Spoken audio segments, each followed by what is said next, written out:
శ్రావణ మాసం రెండవ శుక్రవారం వరలక్ష్మి వ్రతం సందర్భంగా నగర మార్కెట్లు కలకలలాడాయి.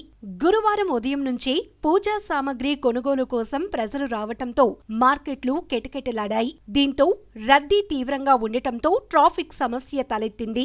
అరిటాకులు, సీతాఫలం, కొబ్బరికాయలు, అరటి పండ్లు, దానిమ్మ, యాపిల్, నారింజ, బత్తాయి వంటి వాటి ధరలు గత ఏడాదితో పోల్చితే బాగా పెరిగాయి.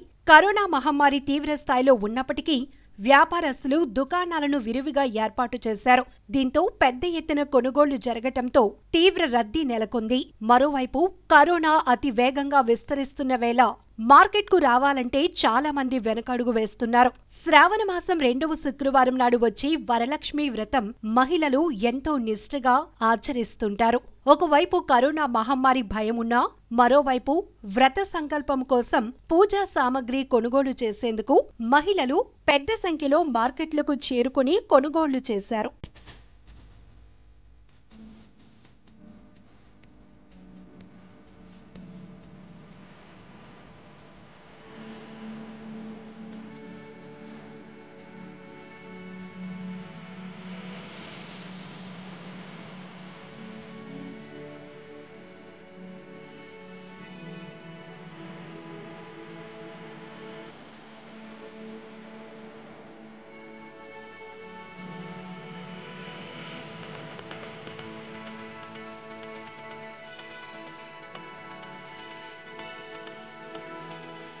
మాసం సందర్భంగా మేము బజార్ రావడం జరిగింది. బజార్కి వచ్చి తెలిసేటప్పుడు ధరలు చూస్తే విపరీతమైన ధరలు పెరిగిపోయి ఉన్నాయండి.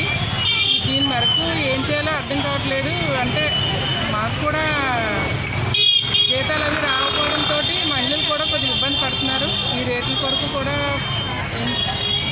కొందామంటే కూడా 10 రూపాయలు చెప్తున్నారు. ఏం చేయాలన్నది తెలియదు. పూజ ఎలా చేసుకోవాలో మహిళలు కూడా అర్థం కావట్లేదండి. ఈ కరోనా రావడం కాదు కానండి, ఈ ప్రజలు చాలా అవస్థలు పడుతున్నారు. దీని వరకు కూడా మీరందరూ సహకరించి ఈ రేట్లు తగ్గిస్తారని మేము మధ్యలో వేసుకుంటాము. 5,800 అంటండి గ్రామ్ రేటు. అలాగా కొనుక్కొని ఒక 1 గ్రామ్ కొనుక్కోవాలన్నా సరే కొనుక్కోలేని పొజిషన్లో ఉన్నారండి అందరూ కూడా. హలో ఫ్రెండ్స్, ఈ వీడియో కనుక మీకు నచ్చినట్లయితే లైక్ చేయండి, షేర్ చేయండి, సబ్స్క్రైబ్ చేయటం మర్చిపోకండి. లేటెస్ట్ అప్డేట్స్ కోసం ఇక్కడ కనిపిస్తున్న బెల్ ఐకాన్ ని క్లిక్ చేయండి.